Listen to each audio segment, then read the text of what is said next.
Mark Zawacki of 650 Labs in Silicon Valley.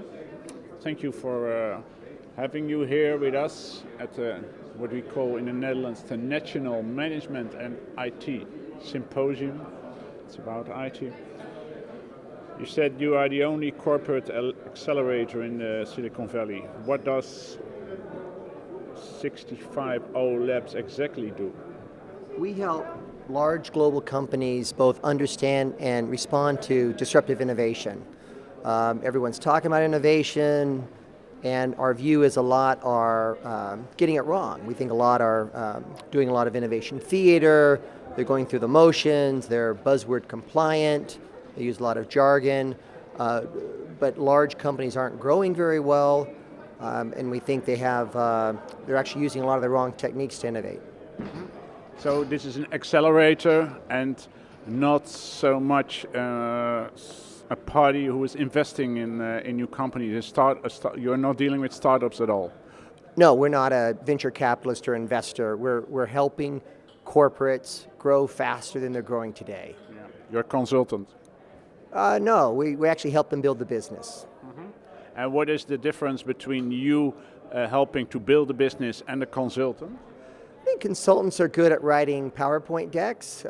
They're good at advising from afar, but we're getting in with the companies, rolling up our sleeves and helping them build new lines of revenue. Mm-hmm. A customer of you is Rabobank in the Netherlands. What did you do with Rabobank? As you have heard maybe in the airplane, they're kicking out 9,000 people. It was said yesterday, announced. And what is the connection with you innovating within Rabobank and these 9,000 people being shot? Our relationship started with Rabobank under the former CEO. I have met the current CEO, Wiebe Dreyer, and we actually had some conversations very early in his tenure. He came across to Silicon Valley and we explained some points of view, and we were pretty prescriptive about 18 months ago how we thought they ought to proceed. We're certainly not involved in the current round of layoffs. Our fingerprints are not on that work. Mm-hmm. So what did you advise? What do they have to do, Rabobank? Yeah. Look, Rabobank is not unique. In a sense, there's a lot of large companies that fail to innovate. What happens is they hear all the buzzwords, they hear all the jargons, they do hackathons, they talk about minimally viable products, they run around and they look at startups. But the reality is in these large businesses that the day-to-day always takes precedence. We always worry about the financial numbers for this year, we have shareholders, they expect very predictable quarterly earnings. And so the bigger disruptive trends that may play out over 3 or 4 or 5 years, they actually don't get any attention. And they don't get any attention because all of our performance metrics are built on the short-term financial performance of the business. Who at Rabobank is really responsible for something that's 3 or 4 or 5 years out? It's not a Rabobank problem. It's a problem with Dutch companies, it's a problem with large European companies, even with large North American companies. Mm-hmm. Because Rabobank was about 17, 18 years ago, it was the biggest internet bank and the first advanced internet bank in Europe. So what has Rabobank done wrong then in these decades? Well, you're like any business, you're only as good as your last success. And we see a lot of companies that they may have a success and then they fail to go beyond that. It's very hard to cannibalize success. How do you worry about what's coming around the corner? And we see traditional companies globally have a successful product or service, and they, to use the old BCG term, it's a cash cow, and they ride that horse to the sunset. They're very unwilling to challenge what may replace it. Mm-hmm. They're not proactive enough in terms of dealing with what's next. Mm-hmm. So what do you bring in those companies? So look at the Silicon Valley companies that have global profile. Look at the Googles, the Apples, the Twitters, Airbnb, Uber, Tesla, LinkedIn, Salesforce. If you look at these companies as a big basket of companies, you realize two things. One, they're 13 and a half years old, These are very young companies. Apple's the oldest one, it'll be 40 next year. And secondarily, each one of these companies has created $108 billion in shareholder value, each company. Now, if you think about that, that's $8 billion per year per company over a long period of time and over a sizable population. That's enormous. This is, we're intrigued. Why is there a cluster of companies, each creating hundreds of billions in shareholder value, and they're all co-located in one place? This isn't happening in Randstad, this isn't happening in London, this isn't happening in Shanghai, it's not happening inside the Periferique in Paris. And so we began 2 years ago to really dig into these companies and try to understand why they're different. Why they're different is their DNA. The Google DNA is diabolically different than a Rabo, diabolically different than an ING or an ABN AMRO. Let me give you a simple example. Having lived in the Netherlands for 7 years, we all know the concept of polderen, right? Mm-hmm. Consensus-based decision making, right? We all have to agree before we move forward. You go inside of Google. Google is not a consensus-based decision-making company. They don't agree. See, consensus slows down things. Consensus means that there's no sense of urgency. And what we notice, Google and Apple and Twitter, we notice these companies have a sense of urgency. They don't believe in consensus, that they would much rather make a decision, even if it's 80% correct, but in the right direction, than not. See, consensus is popular because everyone's happy and we don't want to rock the boat, the polderen example. Mm-hmm. But if you think about it, we're allowing the minority, we're allowing a few people that disagree to hold the business hostage. We're allowing forward progress to be held in the minority. And in an era where businesses are changing so fast, this isn't an option. Back to the Rabobank story. Wiebe has been fighting a very big challenge because it's a cooperative bank structure and the power is in all the farming communities in the Netherlands. It's consensus-based decision making. You gotta get all the banks to decide. So I believe from an external perspective that they've been extraordinarily slow to respond to changes. He's been in this role 18 months. After 18 months, he's decided to fire 9,000 people, or 23% of the business. Yes. In the run-up to the Christmas holidays. This is a horrible outcome, unfortunately. Mm-hmm. But can you change DNA of a company? Can you not? Can you afford not to? You have to. You have to begin to change the DNA of your companies. If you can't, you will lose. So yes, it's hard to change, but it's worse not to change. But how? How can you change the DNA of a person? You can't change the DNA. And in the fintech sector, there's an enormous amount of investments in new companies. Should they acquire the ING's and the Rabobanks and ABN AMRO? Should they acquire those companies, or should they build themselves new quick services? How do they change? So it's a combination of both. The track record for mergers and acquisitions is quite poor. There's about a 70% failure rate on M&A. And the reason is you see something very interesting and high growth, you acquire it, but those entrepreneurs don't want to go work for an ING or an ABN AMRO or a Rabo, so they leave as soon as they possibly can. Mm-hmm. So M&A is very, very hard. It's hard to acquire these companies, even if you have a strong balance sheet. But equally so, to your point, how do you create that culture of innovation? As I described earlier, our research has defined about 25 different characteristics. It's a so-called playbook of a variety of different things they have to do to get right. Let me mention another one to you. One is around motivation. I argue, and our research shows, that these Silicon Valley companies have extreme high rates of motivation amongst their employees because of trial and error, because they've been trying things and tweaking the systems.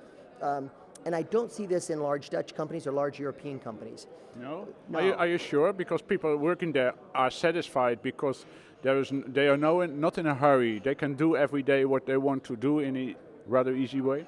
So let me challenge you on that. The number one instrument to measure motivation, measure engagement in companies globally is called Gallup. the Gallup survey. It's called the Q12 survey. The most recent press release from Gallup said that only 13%, 13%, only 13% of employees at large companies around the world are engaged. And then you have a middle band that's indifferent, and you have a very, very large band at the bottom that are negative. So they measure engagement, and they say only 13% are engaged.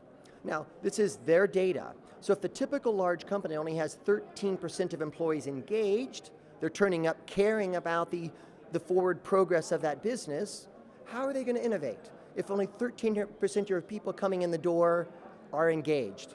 This is a horrible number. Think about it, 13%. The rest are either indifferent or they're negative.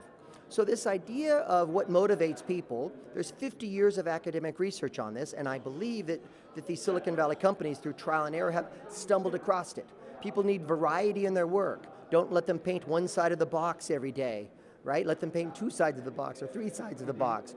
Let them understand how their job has context and what fits around it, number two. Number three, let them see how their job fits through the big picture. Number four, autonomy. Don't micromanage them. Managers think they have to, quote, manage people. No, they need to coach them and get the best out of them. And fifth is feedback. These 5 variables explain motivation, but we don't design work this way. We just write a job spec, we scribble down 10 items on a piece of paper and we say, go do that. But we actually don't design the work and design the job to be motivating itself. This is a key answer in how these companies, the Valley companies that have exhibited high growth, have gotten such results. But what is then the role of an accelerator like you? What do you exactly do within these companies? Because when I think of an accelerator, it's building some new kind of companies within a huge company. That is not your role. What is it exactly? So that's a part of it. Certainly they're taking, so a large European company will come to us, they'll bring a team over to Silicon Valley. They're not doing a safari. They're not coming for a week and trying to get the picture with the elephant and the zebra and the giraffe. This is the Silicon Valley safari. I got to go to Google, I got to go to Facebook, let me get a picture at Airbnb and Twitter. This tour, innovation tour, isn't what they come for. They come for a month. And they come already with a problem. What problem are we going to work on? And what we do is we accelerate their understanding of that problem. We get them a better answer faster. McKinsey's not going to solve their problem in Europe, right? This has been proven. They need to come here with a problem statement. We accelerate that, but we also help them better understand all these issues around DNA that they have to change in their company, and we have interventions, we have approaches to allow them to do that. Now, ING has decided in the Netherlands that they will organize over the whole range of the organization in tribes and squads. Is that the answer? That's part of the answer. That's only part of the answer. Tribes and squads, and I followed the ING announcement, it's also one of the 25 characteristics that we've identified. But again, it's a playbook of many, many characteristics. And the tribes and squads approach is based on a notion that let's call it Dunbar's number. Yeah. Dunbar's number is 157. But what Dunbar's number says is when an organization gets to about 150 people, that productivity drops. When an organization, a team size, is about 150 people, we all know each other by name, we know what the projects are that the other people are working on, so we can add value, we can help them out. There's what we call ties, there's social ties to that. But when we go to a team of 250 or 350 or 450, that breaks down and productivity drops. So what we see these Silicon Valley companies doing, yes, they're flat organizations, but as soon as they see a team getting to be 150, they take a pair of scissors out and they cut it in two, and now they have 2 smaller teams of 75 and they let those teams grow. So tribes and squads is one approach of a much bigger area in order to get that effectiveness. It's not a hype like agile. They also say, okay, let's organize everything we do in agile kind of work, and it's done, it's okay. So agile is a buzzword. People hear agile and they're like fast, fast, fast, first. Look, the reality is when you look at the large disruptors, they can be a decade late and still do extraordinarily well. Before Facebook, we had MySpace. Before Google, we had Yahoo, Alta Vista, a company called Dogpile. I mean, Google was 12th to the search race. Before the iPhone, The GSM handset came out 16 years before the iPhone. We had Motorola, Nokia, and RIM. You had Nokia with a 24% market share.